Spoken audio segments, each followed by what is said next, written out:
Greetings to you in the matchless name of our lord and saviour Jesus Christ. Hi friends, आप सभी लोगों को pastor John की तरफ से ख्रिस्ती अभिवादन और जय मसीह की। मैं आशा करता हूं प्रभु के अनुग्रह और कृपा से आप सब लोग कुशल पूर्वक है। दोस्तों, सबसे पहले आपको पास्टर जॉन की तरफ से नव वर्ष की हार्दिक शुभकामनाएं। मैं प्रेयर करता हूं कि आपके परिवार में प्रभु इस नए साल में बहुत आयात से आशीष करे। दोस्तों, जैसे कि हम इस नए साल में प्रवेश कर चुके हैं, लेकिन अगर आप अभी भी कंफ्यूज हैं कि इस साल में आपका रेजोल्यूशन क्या होना चाहिए, तो सच ये वीडियो आपके लिए बहुत ही महत्वपूर्ण होने वाला है, क्योंकि मैं आपको यहाँ पे 3 पॉइंट्स बताऊंगा। अगर इस पॉइंट्स को आप फॉलो करेंगे तो सच इस वर्ष में आप बहुत बड़ी उपलब्धि कर सकते हैं। तो दोस्तों, इस वीडियो में आगे पढ़ने से पहले मैं आप लोगों को रिक्वेस्ट करना चाहता हूं, अगर इस चैनल में आप फर्स्ट टाइम आए हैं या तो आप पहले भी आ चुके हैं लेकिन इस चैनल को आपने सब्सक्राइब नहीं किया, तो प्लीज मैं आपसे रिक्वेस्ट करता हूं इस चैनल को सब्सक्राइब कीजिए, लाइक कीजिए, शेयर कीजिए एंड कमेंट कीजिए।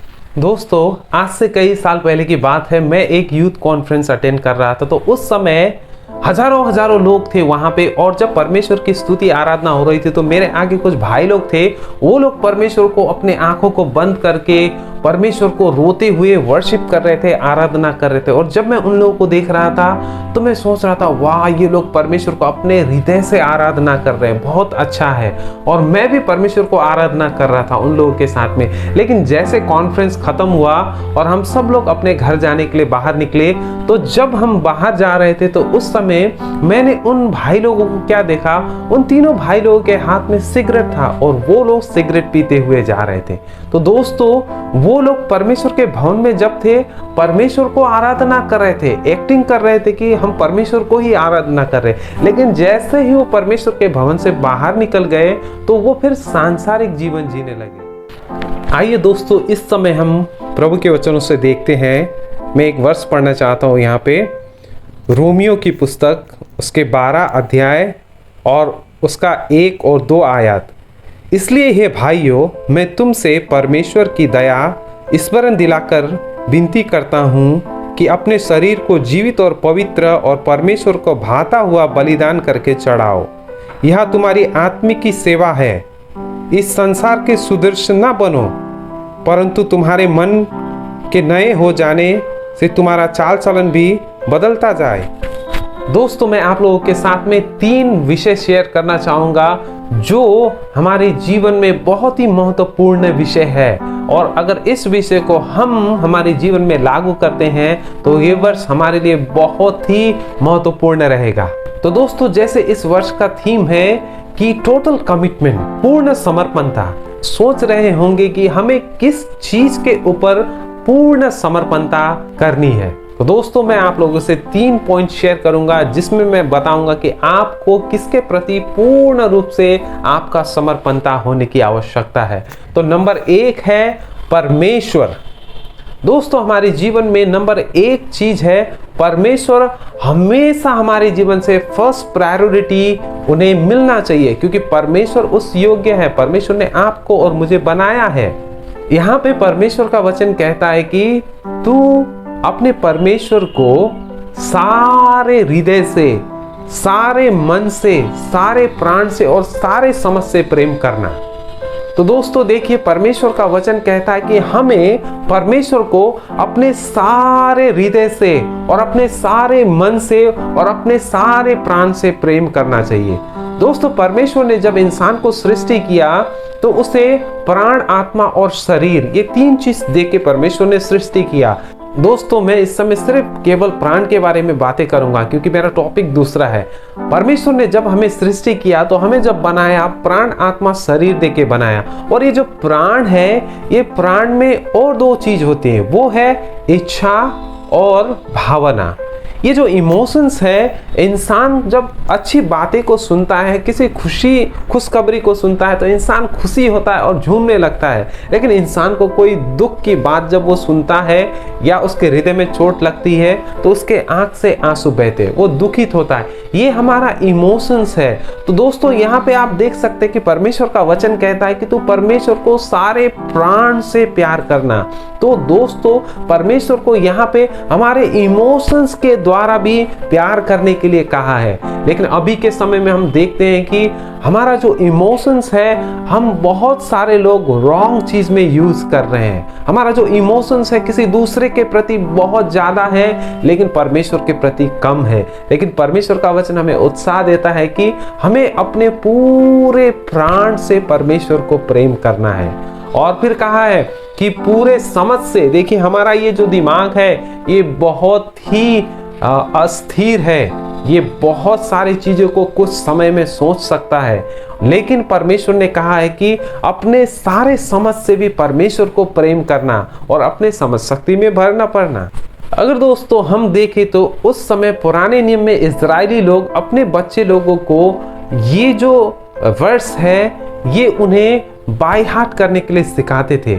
उसे क्षमा कहा जाता था हिब्रू भाषा में, और वो लोग अपने बच्चों को जब वो छोटे होते थे तब से ही ये वचन पालन करने के लिए सिखाते थे और इसे बाय हार्ट कराते थे। वो लोग उन्हें सिखाते थे कि परमेश्वर को अपने सारे मन से, सारे हृदय से और सारे प्राण और सारे समझ से प्रेम करना चाहिए। तो दोस्तों देखिए, हमें भी परमेश्वर ने चुना है तो हमारे जीवन में सबसे फर्स्ट प्रायोरिटी है कि परमेश्वर को हमें प्रथम स्थान देना है, ना कि किसी दूसरे चीज को। तो इस वर्ष में दोस्तों आप लोगों का फर्स्ट कमिटमेंट होना चाहिए कि परमेश्वर को आप पूरे हृदय से, पूरे प्राण से, पूरे समझ से और सारे मन से आप परमेश्वर को प्यार करें। और दोस्तों मेरा दूसरा पॉइंट है, ये है आपका टोटल कमिटमेंट होना चाहिए अपने परिवार के प्रति। देखिए दोस्तों, कितने लोग अपने परिवार के प्रति ईमानदार नहीं हैं। अभी के टाइम में हम लोग देखते हैं हस्बैंड एंड वाइफ में भी जो लोग एक दूसरे के प्रति ईमानदार नहीं है, लेकिन परमेश्वर का वचन कहता है कि हमें ईमानदार होने की आवश्यकता है। दोस्तों यीशु के पुस्तक में कहा गया है कि मैं और मेरा घराना केवल परमेश्वर की सेवकाई करेंगे। दोस्तों उस समय जब इजरायली लोग मिस्र के हाथों से छुटकारा होके वो लोग जब कनान की भूमि में आ रहे थे, तो उस समय जब वो लोग पहुंच गए तो यीशु ने लोगों से कहा कि तुम लोग क्या करना चाहते हो, तुम लोग कहां जाना चाहते हो, तुम सब लोग स्वतंत्र हो।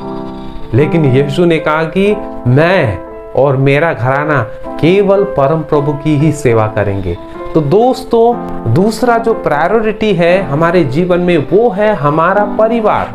हमें अपने परिवार का भी ख्याल रखना चाहिए दोस्तों, और हमें अपने परिवार के प्रति टोटल कमिट। अगर आप जवान हैं तो आपको अपने माता पिता के प्रति आज्ञाकारी होना आवश्यक है। अगर आप एक हस्बैंड हैं, अगर आप एक वाइफ हैं, तो आपको एक दूसरे के प्रति ईमानदार होने की आवश्यकता है। अभी के समय में हम देखते हैं कि कितने लोग ऐसे हैं जो घर में उनके वाइफ है, घर में उनके हस्बैंड है, फिर भी उन लोगों का एक्स्ट्रा मैरिटल अफेयर होता है। लेकिन परमेश्वर के दृष्टि में ये बहुत ही खराब है।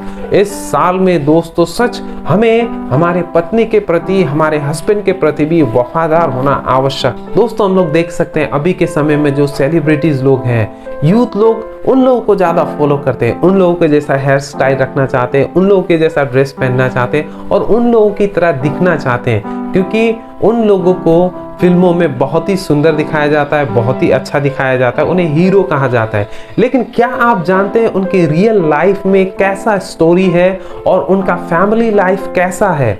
दोस्तों बहुत सारे फिल्म स्टार ऐसे हैं जिनका फैमिली लाइफ बहुत ही खराब है। कितने लोगों का अपने बीवी के साथ में डिवोर्स हो गया है, कितने लोगों का एक्स्ट्रा मैरिटल अफेयर है, कितने लोगों ने 3-4 शादी भी कर लिया है। दोस्तों उनका जो फैमिली लाइफ है बहुत ही खराब है दोस्तों। तो हमें ऐसे लोगों को फॉलो नहीं, लेकिन हमें परमेश्वर को फॉलो करने की जरूरत है। तो दोस्तों तीसरा और अंतिम जो है वो है आपका पूर्ण समर्पणता आपके काम और सेवा के प्रति। अगर आप कोई एम्प्लॉय है, अगर आप किसी ऑफिस में, अगर किसी जगह में काम करते हैं, तो आपको जरूरी है कि आप पूरी ईमानदारीता से उस जगह में काम करें। अगर आप एक प्रभु के सेवक हैं, दास हैं, तो पूर्ण रूप से अपने पूरा कमिटमेंट के साथ में प्रभु की सेवकाई करें, क्योंकि जब आप पूर्ण समर्पणता और ईमानदारी के साथ काम करते हैं, प्रभु आपको लिफ्ट अप करता है और ये आपका रिस्पॉन्सिबिलिटी है। प्रभु ने आपको जिस जगह में रखा है, आपको ईमानदार प्रकार से काम करना है। चाहे आप संसार में हो, किसी ऑफिस में हो, या किसी स्कूल टीचर हो, या आप कोई डॉक्टर हो, इंजीनियर हो, कोई भी व्यक्ति हो, अगर आप एक प्रभु के दास है, अगर आप एक पासवान है, फिर भी आपको अपने काम को पूरे ईमानदारीता से करना है, क्योंकि परमेश्वर आपको बहुत आयात से आशीष करेंगे।